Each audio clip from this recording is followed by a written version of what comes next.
Manuel, que buenas noches, hermanos, buenas noches, que el Señor los bendiga. Y les parece, pues vamos a orar una vez más, pidiéndole al Señor que nos enseñe su palabra en esta noche, así que oramos.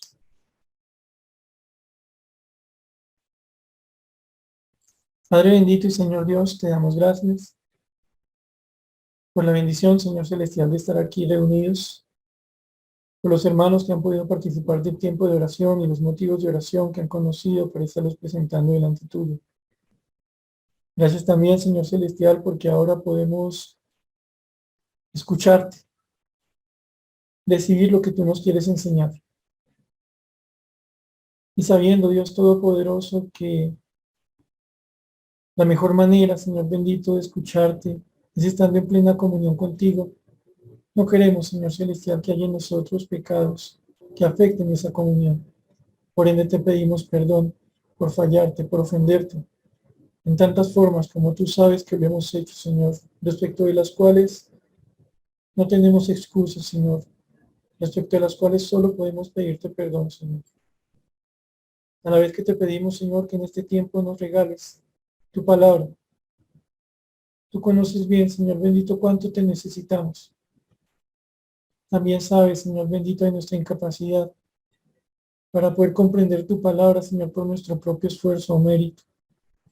Por eso te pedimos a ti, Señor nuestro, Padre nuestro, Maestro nuestro, Pastor nuestro, que nos hables, nos enseñes, que ahora, Señor celestial, nuestros ojos y nos des entendimiento, que nuestros oídos estén atentos, que tu Santo Espíritu nos enseñe en su llenura, Señor, en cada uno de nosotros.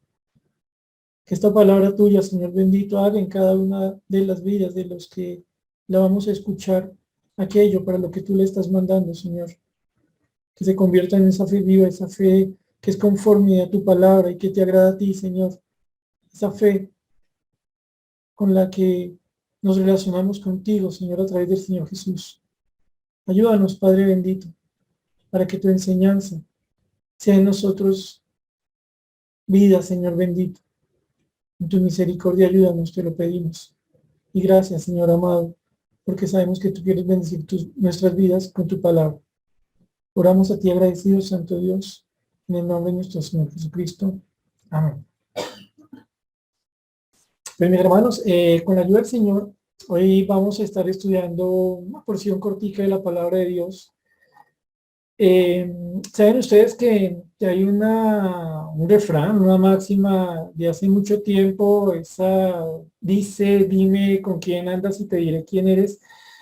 Generalmente esta frase tiende a usarse en contextos en los que van a regañar a alguien por andar en malas compañías. Se asocia mucho con la idea de estar equivocándose en aquellas cosas o aquellas personas con las que uno se asocia.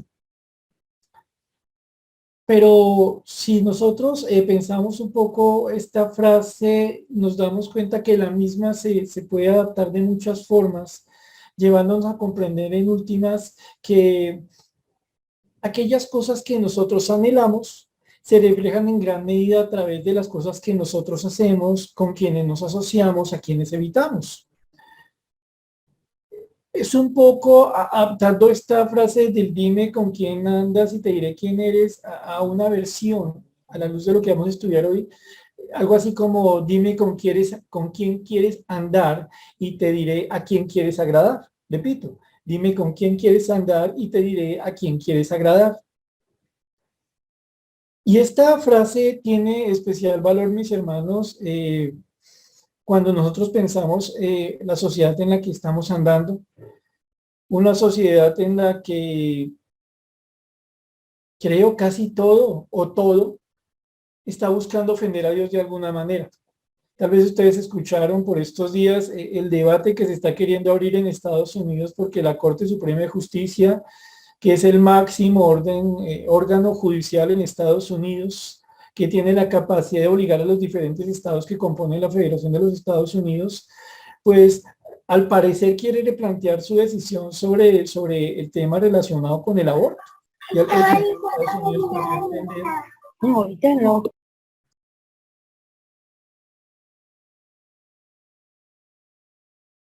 Javi, se cerró tu micrófono. Perdón, se está cerrando. otro micrófono, perdón.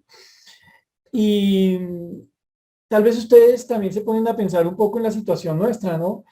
eh, los diferentes movimientos. Sé que con esto algunos podrían considerar que somos un poquito canzones, pero más que canzones queremos ser incisivos, ¿no? Todo esto que viene pasando con el movimiento LGTBI, todo esto que se ha venido viendo en torno a la interrupción voluntaria del embarazo ya sin ninguna limitación en la práctica, los matrimonios de parejas del mismo sexo, los matrimonios de pareja del mismo sexo, hasta uniones, de hecho, de parejas del mismo sexo con la capacidad de adoptar a un niño y un montón de cosas, mis hermanos, que atacan la familia y entonces la imposibilidad que tiene un padre, por ejemplo, de disciplinar a su hijo. Nadie habla de que lo torture, estamos hablando de la capacidad de llamarle la atención, incluso con una reprimenda fuerte. Hablamos, mis hermanos, de la forma como se entienden las bebidas alcohólicas, las drogas. Hablamos de todo lo que ustedes y yo conocemos que compone la sociedad en la que vivimos. Y en medio de tantas cosas, todas tristes, todas malas, definitivamente ustedes y yo tenemos un llamado a preguntarnos, dime con quién quieres andar y te diré a quién quieres agradar, porque nuestra sociedad puede estar tan mal como efectivamente lo está, pero no así tiene que estar nuestro corazón. Por más que nuestra sociedad refleje ese mundo antibíblico, no por eso nosotros tenemos que agradar a esta sociedad, ¿cierto? Y es así, mis hermanos, que como les decía, estudiamos un texto, váyanse por favor al Salmo 15. Salmo 15, es un texto cortico, en el que el Señor, por medio de su siervo David, va a poner a pensar a los que están interesados en andar con Él, qué es lo que Él quiere ver en quienes andan con Él. ¿Qué es lo que debe haber en el corazón de los que quieren agradar a Dios? ¿Queremos andar con Dios? Pues querremos entonces agradar a Dios. ¿Queremos andar en este mundo? Pues haremos lo que es propio de agradar a este mundo. El Salmo 15, mis hermanos, es otro de esos textos que encontramos en la palabra de Dios, como es Primera de Juan, como es la sección de las bienaventuranzas, como es esta porción, entre otras, donde el Señor nos permite a nosotros comprender lo que es vivir en fe. Y entonces en el Salmo 15 leemos lo siguiente. Recuerden que es un salmo cortico, vamos a leerlo con atención. Leemos entonces Salmo 15, Salmo de David. Jehová, ¿quién habitará en tu tabernáculo? ¿Quién morará en tu monte santo? El que anda en integridad y hace justicia y habla verdad en su corazón. El que no calumnia con su lengua, ni hace mal a su prójimo, ni admite reproche contra, ni admite reproche alguno contra su vecino, aquel a cuyos ojos el vil es menospreciado, pero honra a los que temen a Jehová. El que aún jurando en daño suyo, no por eso cambia. Quien su dinero no dio a usura, ni contra el inocente admitió cohecho. El que hace estas cosas no resbalará jamás. Como les decía a ustedes, mis hermanos, es un salmo corto, es un salmo que va a tener una serie de realidades que describen a aquellos que realmente quieren agradar a Dios. Como ustedes se dieron cuenta, no es un listado exhaustivo, no se pretende aquí describir todas las conductas propias de una persona que tiene fe, pero lo que resulta muy curioso desde ya, y ustedes se dieron cuenta al leerlo, es que las conductas que aquí el Señor describe no están relacionadas con cosas como, por ejemplo, estar en este momento predicando la palabra de Dios. No están, por ejemplo, relacionadas con realizar una inmensa donación para que se pueda abrir una iglesia, no está relacionada con esas cosas que nosotros tendemos a llamar ministeriales visibles. Está más bien relacionado este listado con una serie de temas que para nosotros definitivamente son del día a día y muchas veces son de poca importancia. Pero ustedes ya se dieron cuenta, lo que el Señor está haciendo aquí es hacernos ver a nosotros como uno que anhela estar con Él va realmente a agradarlo en lo que él quiere ser agradado. No significa esto que esté mal predicar la palabra como lo hacemos ahora. No significa esto que esté mal que ustedes estén ahí congregados conmigo escuchando la palabra de Dios o que esté mal que apoyemos una obra. No es eso lo que quiero decir. Lo que quiero pedirles que consideremos, mis hermanos, es lo que el Señor está mostrando aquí para llevarnos a comprender cuán profundo afecta la vida el anhelo de agradar a Dios, cómo realmente va a tocar hasta los elementos más pequeños o menos trascendentes, según esas jerarquías locas que nosotros hablamos en materia de deberes delante de Dios. Y arrancamos entonces en esta breve porción mirando, pues, ¿quién nos dice el Señor que escribió este salmo? ¿O a quién usó el Señor para escribir este salmo? Pues nos dice a nosotros que a quien usó el Señor para escribir este salmo fue David. Un David, mis hermanos, que es reconocido como la misma palabra de Dios lo dice en 1 Samuel capítulo 13, versículo 14. 1 Samuel 13, 14. Si usted quiere pasarse por allí, hágale. Creo que es bueno cada que podemos movernos en la Biblia. Eso nos ayuda a aprender a ubicarnos más fácilmente en ella. Entonces, 1 Samuel capítulo 13, 14. Y es que en 1 Samuel capítulo 13, versículo 14, ustedes leen conmigo lo siguiente. Mas ahora tu reino no será duradero. Jehová se ha buscado un varón conforme a su corazón, al cual Jehová ha designado para que sea príncipe sobre su pueblo, por cuanto tú no has guardado lo que Jehová te mandó. Recordando aquí la historia, nosotros tenemos a un rey Saúl desesperado porque se vienen los filisteos contra él. Él sabe que Samuel ha prometido estar en 7 días con él. Se espera que presente un holocausto. No obstante, literalmente está en guerra contra la nación, el pueblo de los filisteos. Saúl está asustadísimo y en un acto de desobediencia y desesperación decide él presentar un holocausto. En ese momento llega el profeta Samuel y le dice, usted ha actuado locamente. Usted no podía hacer eso. No importa que la guerra venga encima suyo. Usted, como un rey de Israel, debía hacer lo que Dios dice por medio de su profeta, en este caso Samuel. Y entonces, aquí nosotros vemos a Samuel diciéndole en el versículo 13 que ya el reino de Saúl se va a acabar. Dios no lo va a respaldar más. Y no solo esto, sino que en su lugar el Señor pondrá un rey. ¿Qué rey? David. ¿Cómo es definido David? Dice literalmente el versículo 14, Jehová se ha buscado un varón conforme a su corazón. David fue un nombre en el que por lo menos en 2 ocasiones en la palabra de Dios encontramos que Dios dice, él es un hombre conforme a mi corazón. ¿En qué otro lugar ustedes encuentran esta misma afirmación? Ustedes la encuentran en Hechos capítulo 13, versículo 22. Sí, permítame leérselo porque es la misma idea, pero podemos tomar algo más. En Hechos 13, 22, donde nosotros encontramos al apóstol Pablo junto con Bernabé predicando en la sinagoga de Antioquía de Pisidia, nosotros vemos que ellos están hablando ahí la palabra de Dios y encontramos en el versículo 22 de Hechos 13 lo siguiente. Quitado se levantó por rey a David, de quien dio también testimonio diciendo, he hallado a David, hijo de Isaí, varón conforme a mi corazón, quien hará todo lo que yo quiero. Es decir, mis hermanos, que a la luz de un par de versículos, nosotros podemos recordar que el autor humano, la persona que Dios usó para escribir el Salmo número 15, fue un hombre conforme al corazón de Dios. ¿Y de qué forma se manifestó que David era un hombre conforme a la voluntad o conforme al corazón de Dios? David hizo todo lo que Dios quiso. Y ustedes y yo nos preguntamos, ¿cómo puede Dios decir de un hombre como David algo así como que es conforme a su corazón cuando conocemos su historia? Y nosotros entonces comenzamos a entrever que Dios no está buscando personas perfectas en sus obras que le puedan agradar, sino personas que realmente le quieran agradar por medio de una obediencia sincera, una obediencia esforzada, una obediencia que refleja una fe viva. Desde el principio del Salmo 15, el Señor nos va a decir a nosotros, a quien yo uso para escribir ese salmo, es a un hombre conforme a mi corazón, su nombre es David. Y no se le recordará como un perfecto, se le recordará como un verdadero creyente.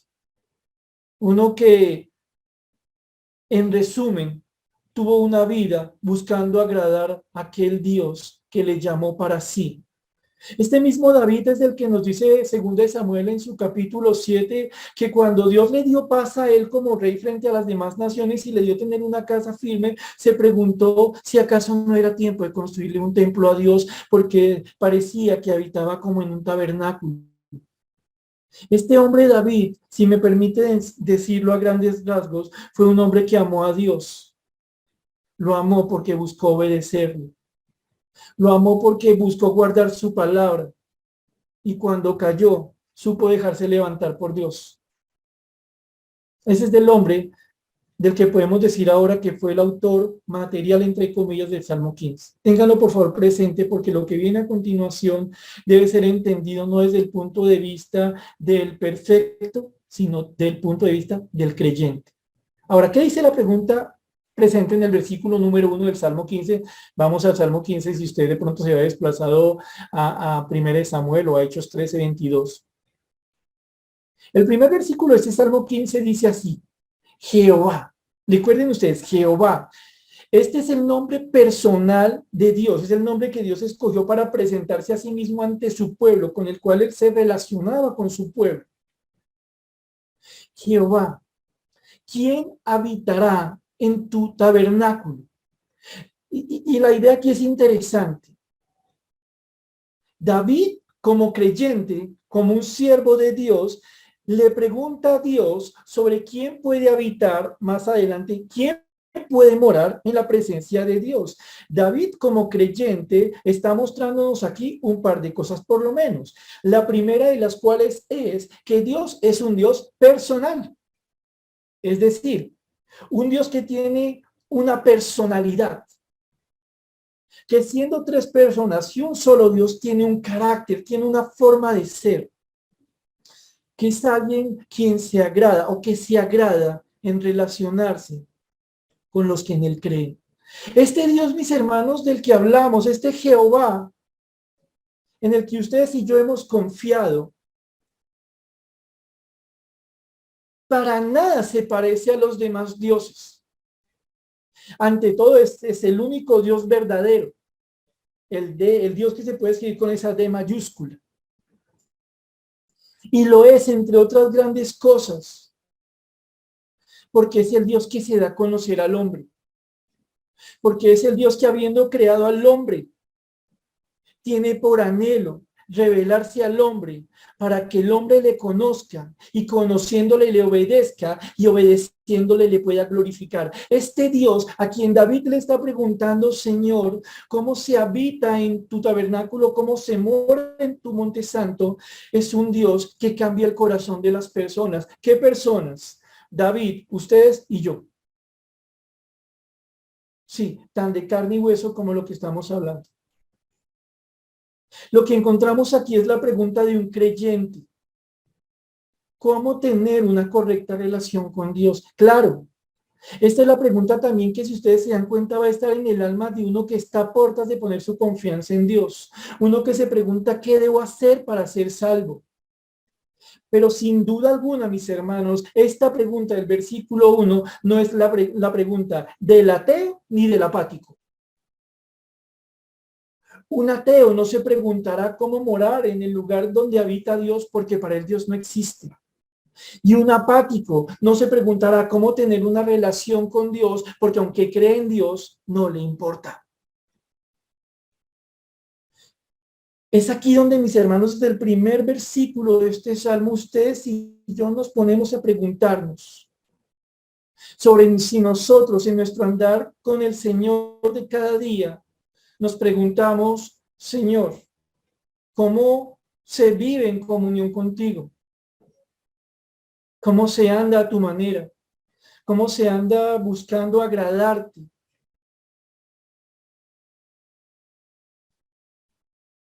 David le pregunta al Señor, a su Señor, a nuestro Señor, ¿Quién habitará en tu tabernáculo?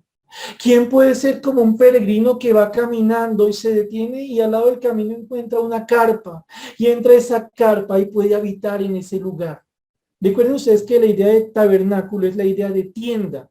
Eso significa la palabra tabernáculo, que si era hecha de piel o que si era hecha de pelo de animal, que si tenía varias habitaciones por dentro. Lo que importaba en últimas cuando pensamos en tabernáculo es el lugar en el que se habita, el lugar en el que se puede tener una comunión. Ustedes se acuerdan, mis hermanos, que el Señor fue el que estableció por medio de Moisés que se levantara un tabernáculo para él. ¿Por qué? Porque él quería vivir con su pueblo. Nosotros no vemos al pueblo diciéndole, ay, Moisés, dígale al Señor que si por favor se monte una tiendita, un lugarcito para que nosotros estemos cerca de él. No, fue Dios, nuestro Dios, el que escogió a un pueblo sin ningún mérito como el israelita para hacerlo su pueblo. Y estaba en su corazón un anhelo, tener comunión con ese pueblo. Y exactamente lo mismo se puede decir de ustedes y de mí. Ningún mérito teníamos cuando Dios nos llamó a Él para tener comunión con Él. Desde el principio, repito, y agradezco que me tengan paciencia por ser enfático, encontramos aquí una realidad. Sé que lo he dicho muchas veces, pero le pido al Señor que me ayude a entenderlo cada día más. El cristianismo no debe verse prioritariamente como una religión, no una religión en el entendido que nosotros tenemos en una sociedad como la nuestra, en la que lo que importa es la apariencia, las pepitas que van pasando, el trocito que se debe quedar en la boca y no masticarlo para no romper un cuerpo, el conjunto de esfuerzos que se hacen para caer bien ante los demás, el tamaño de la Biblia que va debajo de la axila acompañado de la pandereta, la religión que se basa más en que, oiga, yo cuántos domingos he ido este año, oiga, no, voy nomás 49, me toca tener cuidado porque dirán si no cumple los 50 de 52 que estoy medio carnal. No estoy diciendo que estas cosas sean malas. No estoy diciendo que sea malo congregarse, es todo lo contrario, es bueno congregarse, pero lo que estamos viendo aquí, mis hermanos, es una persona que le pregunta a Dios cómo tener una comunión constante con Él. Y como lo vamos a ver a continuación, se va a manifestar de formas muy concretas. Pero sin duda alguna, aquí no estamos viendo un religioso preguntarse a sí mismo y no a Dios qué cosas debo hacer para que los demás me aprueben. ¿Cómo debo predicar? ¿Subo el tono? ¿Lo bajo? ¿Hablo rápido? ¿Hablo lento? Uso muchas ilustraciones, chistes. ¿Qué hago? ¿Cómo logro el favor de los otros? En este punto nosotros buscamos una persona o encontramos una persona que por encima de todo quiere agradar a su Dios y le pregunta a su Dios en una relación personal cómo tener una correcta religión, si se permite decirlo de otra forma, una religión basada en una vida piadosa. Nada que ver con la religión de este mundo. Recuerden ustedes un tema más, mis hermanos, para avanzar esto. Estamos hablando de David, quien como los demás israelitas no podría contar con realidades como ustedes y yo tenemos, llegar a una casa y en Castilla podernos meter en los diferentes pisos que tenemos y tener una comunión congregacional. No, estamos hablando en una época en que Dios moraba en un tabernáculo. Y en ese tabernáculo un lugar santísimo, al que solo podría entrar un sumo sacerdote una vez al año, temblando, porque si entraba con pecado se moría. Las campanas dejaban de sonar y él lo tenían que arrastrar. No obstante ser tan limitada la relación en ese momento, nosotros vemos que David entiende algo, su comunión con Dios, su relación íntima y personal con Dios, no depende solo del tabernáculo. No depende en nuestro caso solo de la iglesia. David le pregunta al Señor, ¿cómo se puede habitar en tu tabernáculo, en tu tienda? La siguiente pregunta, ¿quién morará en tu monte santo? Esta palabra morar es bien bonita porque nos recuerda lo que David entendería, los judíos entenderían. La palabra morar significa morar en una tienda, pero morar en una tienda de forma constante, como quien vive 40 años en un desierto, pero no siente que su vida es un desierto, porque está con el Dios que le ha sabido sustentar en ese desierto. David le pregunta al Señor, Señor, ¿cómo se puede habitar constantemente en tu monte santo, ese monte que tú tomaste para ti, ese monte que es distinto a los demás, que si Sion nos está refiriendo aquí a una forma figurada de hablar del lugar de la morada de Dios, no importa. David se pregunta, o le pregunta a Dios mejor, ¿cómo se habita, cómo se vive contigo? No tiene algo más, mis hermanos, muy bonito. La pregunta aquí no tiene que ver con momentos piadosos. Aquí no tiene que ver con esos arranconazos espirituales que nosotros podemos tener por momentos. Aquí habla de una forma de vida, de algo que es constante, que se mantiene en el tiempo. Yo no sé, mis hermanos, si a ustedes les ha pasado como me ha pasado a mí, y usted puede levantarse, se pone lo más de juicioso, se va a su lugarcito, ora el tiempo que el Señor le indica y usted termina viendo que fue un muy buen tiempo de oración, toma la palabra y lee la palabra con todo gusto, y uy, tan chévere, y usted, hermano, queda con la cara como pon queso, le viene el rostro como brillando cual Moisés bajando del templo, perdón, del monte, y usted está reluciente, alegre, brillando, gozoso, ha tenido muy buen tiempo con el Señor. Pero, les repito, no sé si les ha pasado, salen a la calle, el Transmilenio que los iba a llevar a la oficina se les pasó y se demoró 10 minutos en llegar. Y usted en el Transmilenio comenzó a sentir toda clase de molestias, desde el 11º vendedor, que no es por como tal molesto que se suban a vender, sino lo que implica la bulla y estas cositas, la gritería, usted se baja de la estación y ve por aquí una pelea y usted va avanzando y de pronto pasa un carro y le echa encima esa agua que estaba acumulada hace 8 días esperando por usted, y el día que aparecía con florecitas, azulito, bonito, maripositas volando, pajaritos cantando, se va haciendo oscuro, oscuro, oscuro, y como que el cielo se cierra sobre uno y todo es grisáceo, truenos, tormenta, y de lo que comenzó siendo un día hermoso solo queda una inmensa bronca. Y pobrecito el primero que le hable a uno. No estamos hablando de momentos piadosos, estamos hablando de una vida que se mantiene en el anhelo de Dios, del habitar constantemente con Dios, cuando se tienen los tiempos más bellos con Él y también cuando se tienen los tiempos más difíciles. Esa es la pregunta que hace aquí David. Si ustedes avanzan un poquito más entonces, en este tema podrían tener como punto de partida, podemos tener como punto de partida lo siguiente. Esta pregunta es la pregunta del que tiene fe en Dios. ¿Vale? También podría ser la pregunta que se formularía una persona que ahora va a ser salva. Igual hay una fe que está formándose en su corazón. Es alguien que quiere tener fe, una relación con Dios. Teniendo en cuenta lo anterior, ahora vamos a avanzar un poquito más rápido, ¿vale? Entonces, Señor, ¿cómo vivir en comunión contigo? Y entonces viene el versículo número 2. Dice, el que anda en integridad. Miremos brevemente algo solamente para que no se nos quede para el final. ¿Qué va a decir aquí a manera de respuesta? Un conjunto de conductas. Dice entonces, el que anda en integridad. Después, el que hace justicia.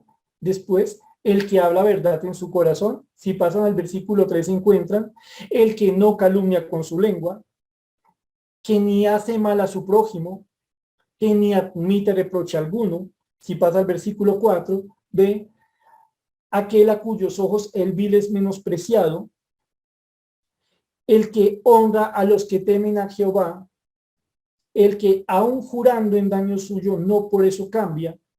El versículo 5, quien su dinero no da usura. Última, aquel que ni contra el inocente admitió cohecho. ¿Por qué dice este breve de paso de las conductas que vamos a ver de forma superficial por lo menos? Porque usted y yo pudiéramos preguntarnos aquí algo, pero en un segundito, David se está preguntando quién puede habitar con Dios. Si en su tabernáculo, si en su monte santo, y nosotros vemos una serie de conductas y uno dice, oiga, ¿cómo así? ¿Estamos hablando de una relación basada en las obras?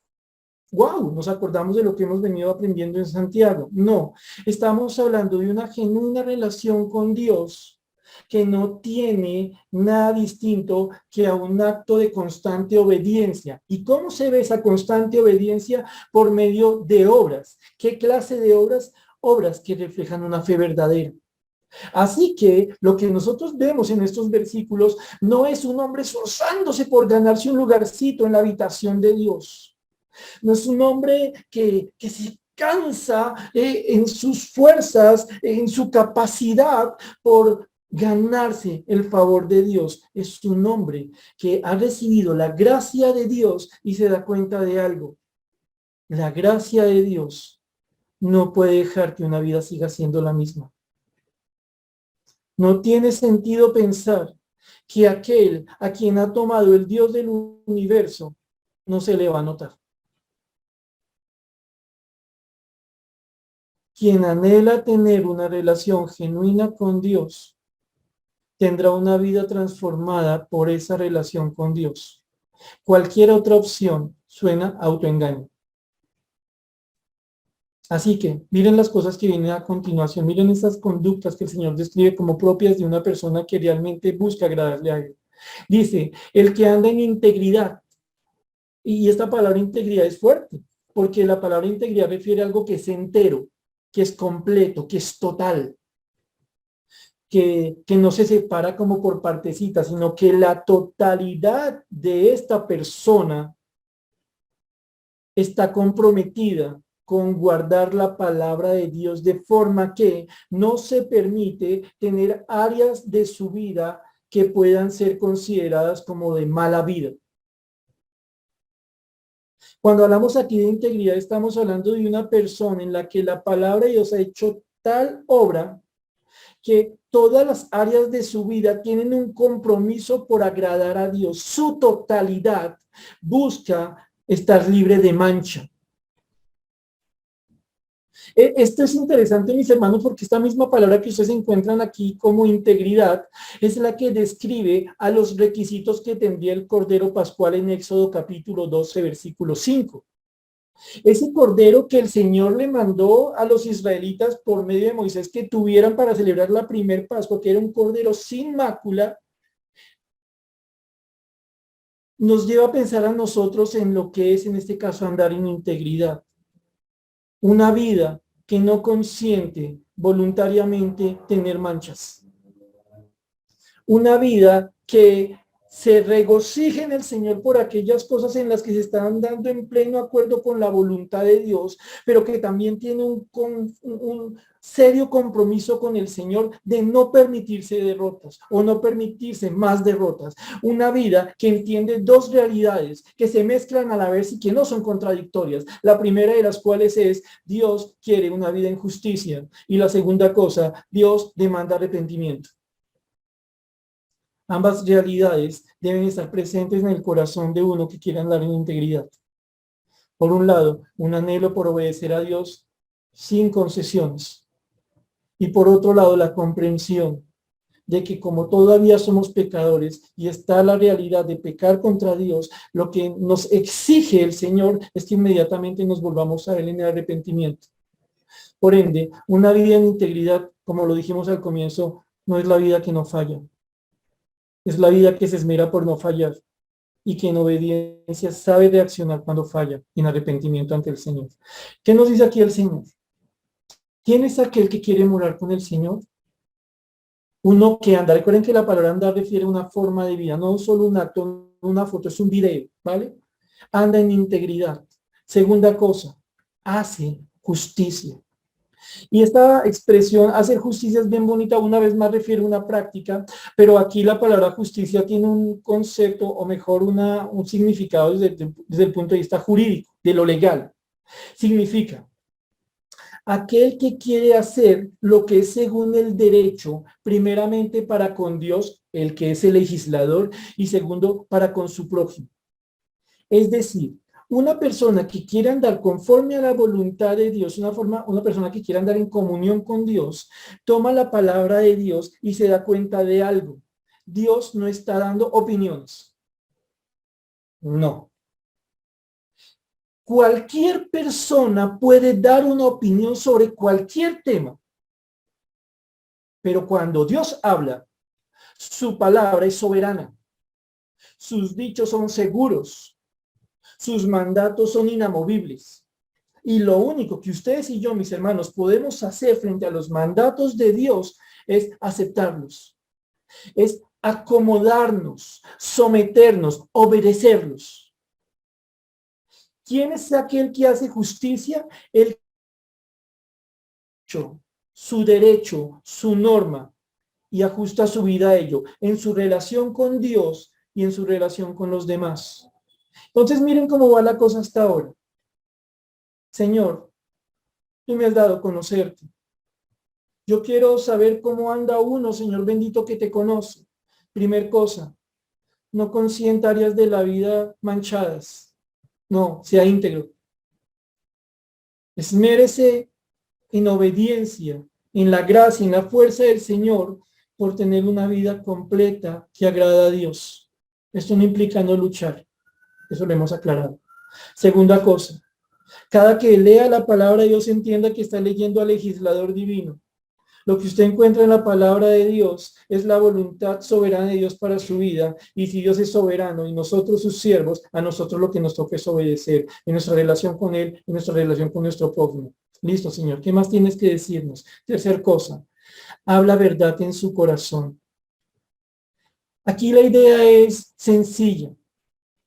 Habla algo que se mantiene, que es verdadero, desde lo más profundo del ser. Cuando nosotros hablamos de la palabra verdad, en el Nuevo Testamento lo vamos a entender como aquello que está en la base de las apariencias, ¿vale? Digámoslo de alguna forma, si usted toma una barrita de cobre y la comienza a pintar de doradito, y le mete 1000 capas de doradito, y se la da a otra persona y esa persona quiere conocer la verdad de esa barrita, ¿qué haría? Pues comienza a pelarle todas las capitas de pintura dorada. Y la persona terminará dándose cuenta que aunque tenía 1000 capas de pintura dorada, en verdad esa barrita no era de oro, era una barrita de cobre o de hierro. ¿Por qué? Porque era lo que estaba en el fondo de las cosas. Cuando nosotros vemos esta expresión, habla verdad en su corazón, nos lleva a nosotros el Señor a pensar lo siguiente, que desde lo más profundo de nuestro corazón salen palabras. ¿Qué clase de palabras? Palabras que son firmes. Lo que hay en el corazón concuerda con lo que decimos. No tenemos oro en la lengua y hierro en el corazón, o hierro en el corazón. Nosotros vemos aquí que el corazón se expresa en las palabras, si se quiere, que nuestras palabras son confiables. Si ustedes se dan cuenta aquí, mis hermanos, esto lucharía, por ejemplo, contra algo, contra lo que debemos pelear todo el tiempo, ¿qué? Ser lisonjeros. La idea de ser lisonjero, ustedes y yo la conocemos perfectamente, está asociada con, sí, hermanita, ¿cómo va todo? Ay, tan lindo que le queda ese vestido, oiga, lo veo bien repuestico, ¿no? Qué chévere verle en estos lados, mi hermano, que el Señor le bendiga, no estamos hablando. Y apenas tengo a mi lado a alguien con más confianza, le digo, ese hermano sí que está gordo, y que no se ha dado cuenta lo horrible que le queda ese vestido. Yo no sé por qué no sea una iglesia que le quede más cerca a ese hombre. Hablar verdad nos dice a nosotros, hablar verdad en el corazón nos dice a nosotros que delante de Dios la sinceridad es muy importante. Claro, ustedes y yo podemos hacernos una pregunta aquí, ¿o no? Hermano, o sea que yo todo el tiempo tengo que decir lo que va saliendo de mi corazón. No. Lo que quiere decir es que hay que tener limpio el corazón para poder hablar cosas que edifican. Porque de la abundancia del corazón habla la boca. Una persona que quiere andar con Dios, morar con Dios, vivir agradando a Dios, se da cuenta de algo. Que lo que dice con sus labios debe reflejar lo que hay en su corazón. Déjenme, mis hermanos, que vayamos un momentico a Efesios 4, 20 al 25. Efesios 4, 20 al 25. Los pongo a moverse en sus Biblias. También les despierto un poquito, porque es posible que para esta hora ya algunos se encuentren muy cansados. Efesios 4, 20 al 25. ¿Listos? Ahora, esta cita es súper conocida. Nos habla de un contraste, un hombre sin Dios, un hombre en Dios. Efesios 4, 20 al 25. Lo vamos a leer, ¿listo? Entonces, vamos todos ahí a Efesios 4, 20 al 25. Si puede, vaya al pasaje para que también se acostumbre a moverse en la palabra de Dios. ¿Listo? Efesios 4, 20 al 25 dice lo siguiente. Mas vosotros no habéis aprendido hacia Cristo, si en verdad le habéis oído y habéis sido por él enseñados, conforme a la verdad que está en Jesús. En cuanto a la pasada manera de vivir, despojaos del viejo hombre que está viciado conforme a los deseos engañosos y renovaos en el espíritu de vuestra mente y vestíos del nuevo hombre creado según Dios en la justicia y santidad de la verdad. Hasta ahí todos re bien, ¿cierto? Esto hasta de memoria no lo sabemos, lo entendemos. Habla del proceso del Señor, de esa santificación del Señor, de ese compromiso que nosotros tenemos con nuestra propia santificación, ¿cierto? Pero noten algo interesante. ¿Qué es lo primero que el Señor cita después de decirnos a nosotros que debemos ser responsables en cuanto a nuestra vida en el nuevo hombre? El despojarnos, el renovarnos y el vestirnos. ¿Qué es lo primero que el Señor dice que debemos tener en cuenta si en verdad estamos viviendo como nuevas criaturas en el Señor? Miren lo que dice el versículo 25. Por lo cual, desechando la mentira, habla verdad cada uno con su prójimo, porque somos miembros los unos de los otros. Así que, si ustedes se dan cuenta, mis hermanos, para el Señor, una de las principales manifestaciones de la comprensión de lo que Dios nos ha dado y de nuestro deber de obedecerlo a Él, se da en hablar la verdad.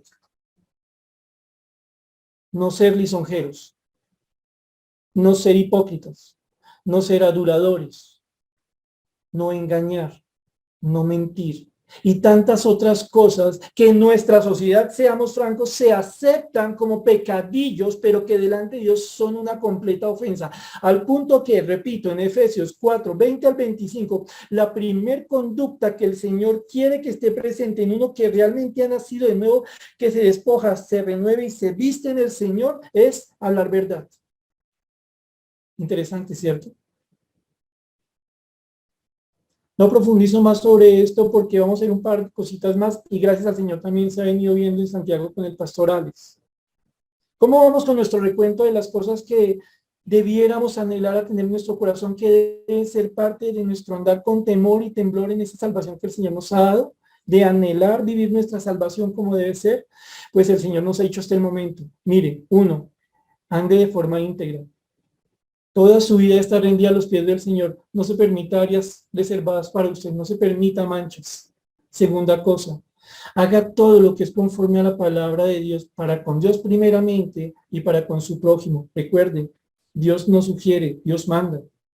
Tercera, hablemos la verdad desde el corazón, que nuestro corazón esté limpio para que nuestros labios reflejen una verdad que edifica. No nos permitamos estar por ahí haciendo cosas que equivalen al engaño. Seguimos al versículo número 3, ¿listo? Entonces, mis hermanos, cuarto punto. El que no calumnia con su lengua. El que no calumnia con su lengua. Interesante, porque la palabra calumniar aquí guarda la idea de andar junto a. ¿Cómo? Andar junto a. Y ustedes lo han visto en las películas, ¿no?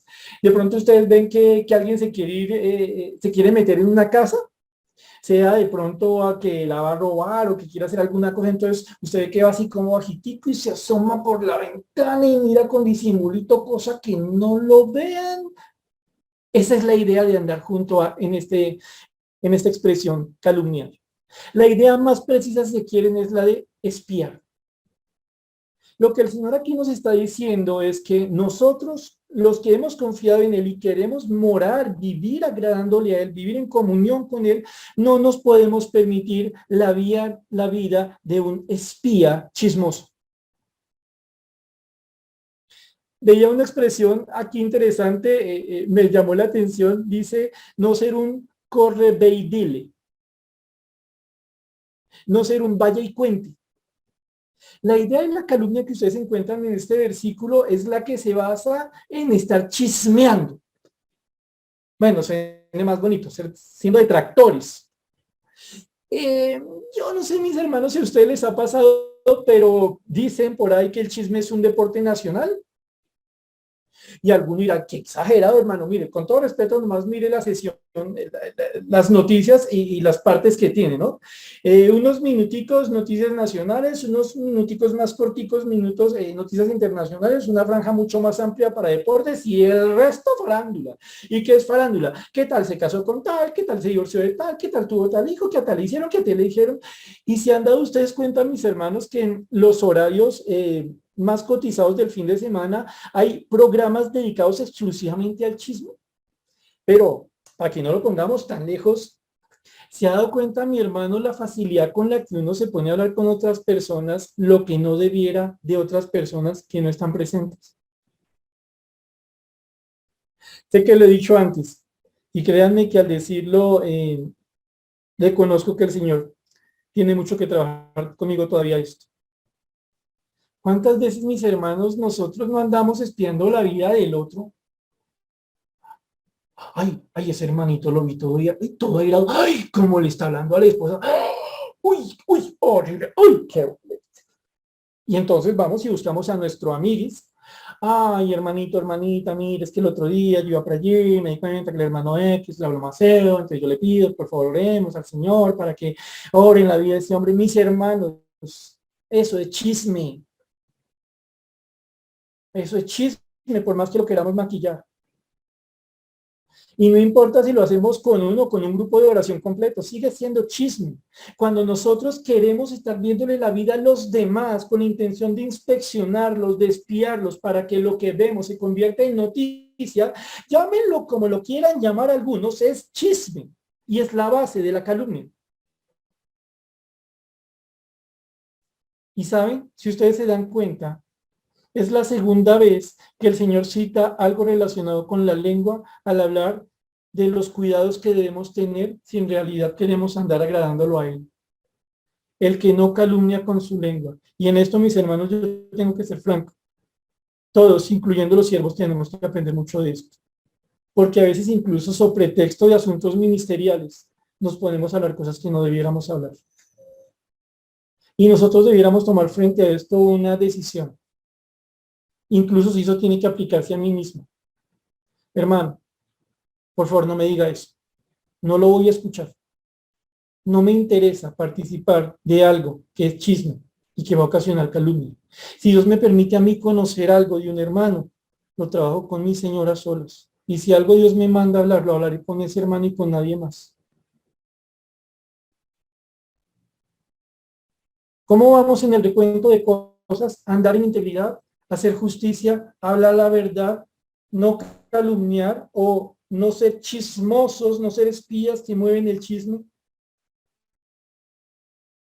Siguiente, no hace mal a su prójimo. Si ustedes y yo nos ponemos a pensar qué es lo malo, pues diríamos, bueno, lo que es malo es lo que no es bueno, listo, puede ser. Pero ¿qué es lo malo? Es lo que es dañino. Algunos sugieren que la traducción de la palabra mal en el idioma original, en este caso en el hebreo, puede llevar la idea de aquello que quiebra, aquello que aplasta, aquello que destroza. Algunos dicen que en el idioma original la palabra mal, en el hebreo la palabra mal significa aquello que quiebra, aquello que aplasta, aquello que destroza. Dice aquí entonces, miren, no hace lo que daña, lo que quiebra, lo que aplasta, lo que destroza a su prójimo. Y es interesante porque la palabra prójimo también se puede referir a un amigo, a una persona íntima, al que es muy cercano a nosotros. Uno diría, no, pero un momento, si hay alguna persona a la que yo no le quiero hacer daño, algo que lo aplaste, algo que lo quiebre, algo que lo destroce a mi próximo, pero mis hermanos, ¿se han puesto ustedes a pensar lo siguiente? ¿A quiénes son las personas a las que nosotros más les hacemos daño en esta vida? Sí, de acuerdo, a los más cercanos, a nuestro prójimo, valga la redundancia, más cercano, supuestamente que porque le tenemos confianza, pero ¿qué dice Dios? Ni hace mal a su prójimo. No solo la quilla de la lengua, sino en general, se da cuenta de algo. Toda persona tiene la posibilidad de tener impacto en la vida de otra persona.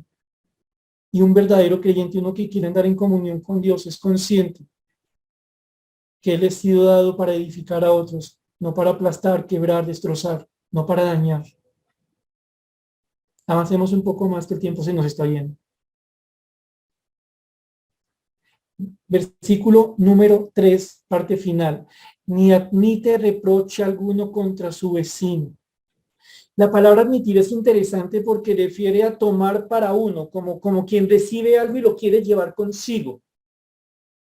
Es la idea, por ejemplo, que se manejaría cuando alguien quería tomar una esposa, entonces sería como admitir esa mujer como esposa. Entonces, es tomar algo para uno. Entonces dice acá, ni admite reproche alguno contra su vecino. La palabra reproche la podemos entender como desprecio, como afrenta. ¿Cuál es la idea entonces de esta conducta que no debe estar en uno que agrada al Señor? No acepta, no está de acuerdo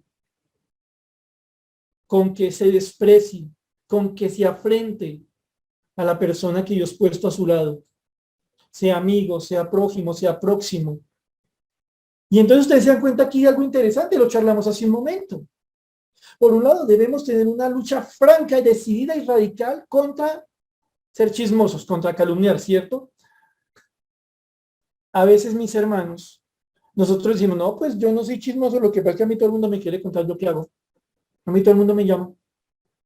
A mí todo el mundo me busca que es que para contarme un motivo de oración, una petición, que lo apoyen esto o en aquello. Aquí la idea que encontramos en no admite reproche alguno contra su vecino es, no pueden encontrar en mí un buzón en el que puedan dejar las cosas malas que tienen contra alguien.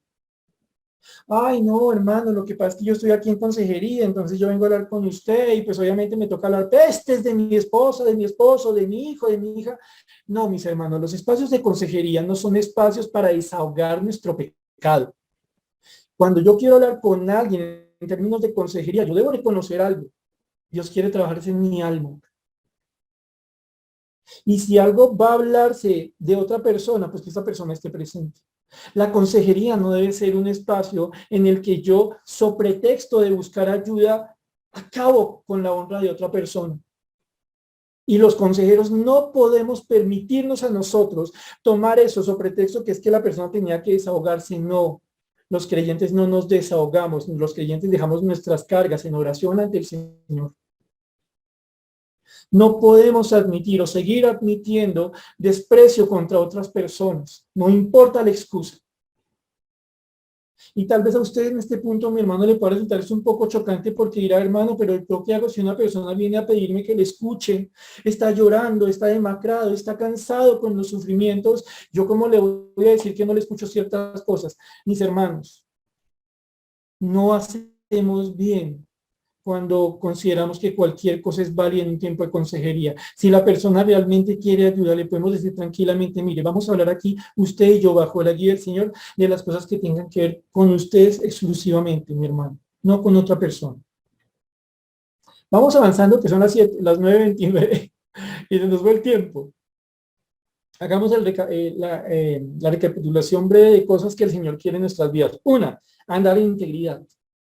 Segunda, hacer justicia. Tercera, hablar verdad en el corazón. Cuarta, no calumniar, no chismear. Quinta, no permitirnos nosotros hacer cosas que dañan, aplastan, destruyen a otro. No llevar, no alcahuetear lo que es el desprecio de otro. Cuatro, ¿qué más es propio de uno que busca morar con el Señor? Aquel a cuyos ojos el vil es menospreciado, pero honra a los que temen a Jehová. Ojo con este contraste tan bonito que está diciendo aquí. Una persona que está andando en un anhelo constante de agradar a su Dios, aquel en el que ha creído, se caracterizará porque sabe discernir. Esta persona no se va a permitir lo siguiente. Oiga, qué belleza ese tipo, qué carrazo, qué fincota. Uy, qué man tan duro. Pues sí, es un poquito traqueto y medio torcido, pero qué equipazo. Una persona que ejerce discernimiento a la luz de la palabra de Dios va a menospreciar, va a rechazar, va a evitar asociarse con aquel que no quiere temer a Dios. No hay espacio para tener comunión con usted.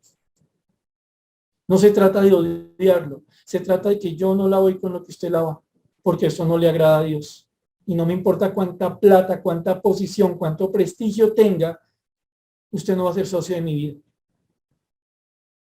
¿Quién sí va a ser socio de mi vida? Estamos hablando obviamente aquí de un diálogo interno, no de levantar a don Traqueto porque terminamos mal, ¿no? Honra a los que temen a Jehová. Trata con valor a los que han aprendido quién es Dios y lo que Dios merece. Miren aquí, mis hermanos, otro punto. ¿Qué? Tener discernimiento al momento de asociarnos con otros. No me le juego a los que están contra Dios. Por más beneficio que les pudiera sacar, primero está mi Dios. Y si alguien voy a apoyar, respaldar, acompañar, es al que muestra temor a Dios. Siguiente punto. El que aún jurando en daño suyo no por eso cambia. Y aquí ven ustedes algo interesante. Una persona que busca agradar a Dios es una persona que se esfuerza por cumplir su palabra. Esto tiene dos implicaciones y como les dije ya estamos próximos a terminar. La primera, se cuida mucho de comprometerse con cosas que no puede cumplir o que no debe cumplir. Segunda cosa, una vez se ha comprometido, incluso si él tiene que perder, cumple lo que ha prometido. Es interesante, mis hermanos, porque la palabra jurando o aún jurando nos lleva a nosotros una idea. Es una persona que se hace 7 a sí mismo. ¿Cómo? Recuerden que 7 es el número perfecto, el número completo. Es una persona que es como si se comprometiera 7 veces con algo, que lo repitiera tanto que cualquiera diga, usted me tiene que cumplir eso, ¿cierto? Y última cosita ya terminando. El versículo 5. ¿Qué más nosotros vemos que el Señor quiere ver en nuestras vidas y respecto de lo cual debemos nosotros estar trabajando con la palabra de Dios? Versículo 5. Quien su dinero no dio a usura.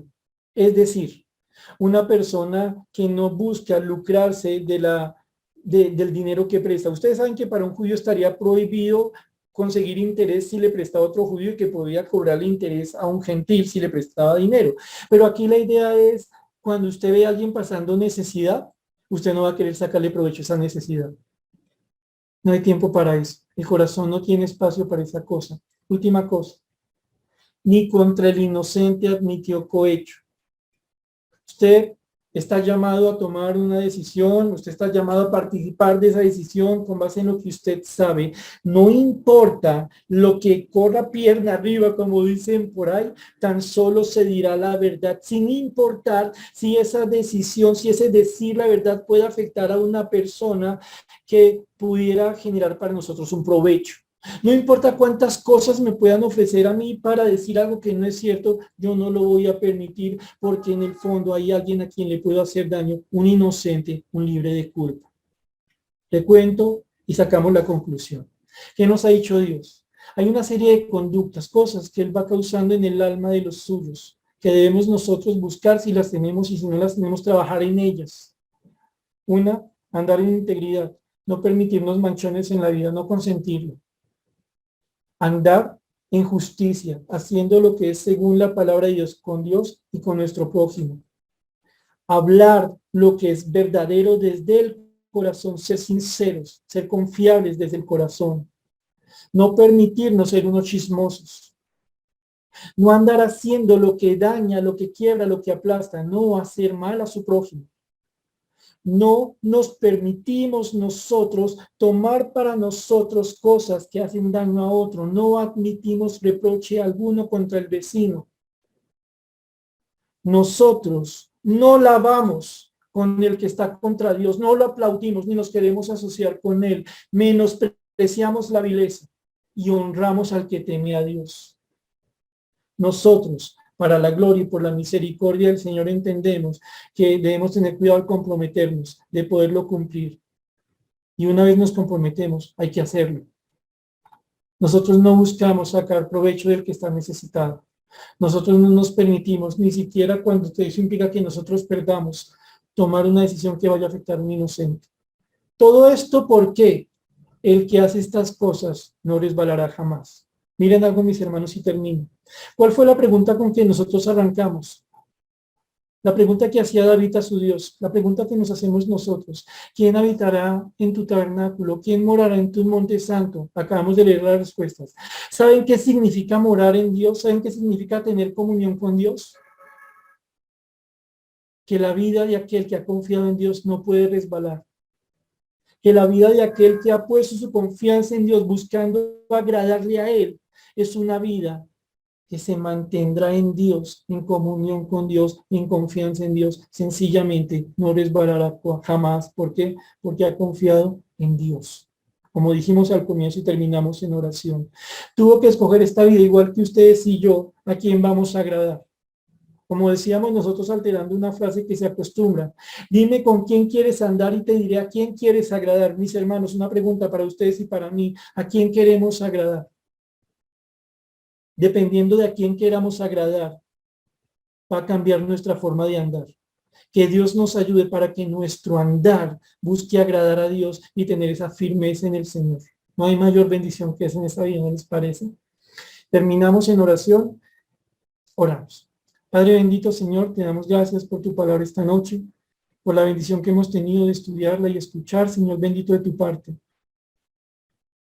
Que estamos llamados, Señor celestial, a vivir de una forma en la que cada una de las áreas de nuestras vidas reflejen, Señor, nuestro anhelo de agradarte a ti, en lo que hablamos, en lo que hacemos, en lo que no hacemos, en cómo vemos la vida, Señor celestial, de los otros, despreciando la vida impía, honrando la vida del que te teme. Hoy te pedimos, Señor, que nos ayudes, Santo Dios, a comprender que aquel que quiere morar contigo, Señor bendito, no lo va a hacer por sus obras, sino por tu gracia recibida mediante la fe. Pero que esto, Señor, se va a demostrar en obras que pueden arrancar desde lo más sencillo, lo que decimos, lo que oímos, lo que hacemos. Ayúdanos, Señor, te lo pedimos, para poder morar agradándote a ti, Señor. Oramos a ti, en el nombre del Señor Jesús. Amén.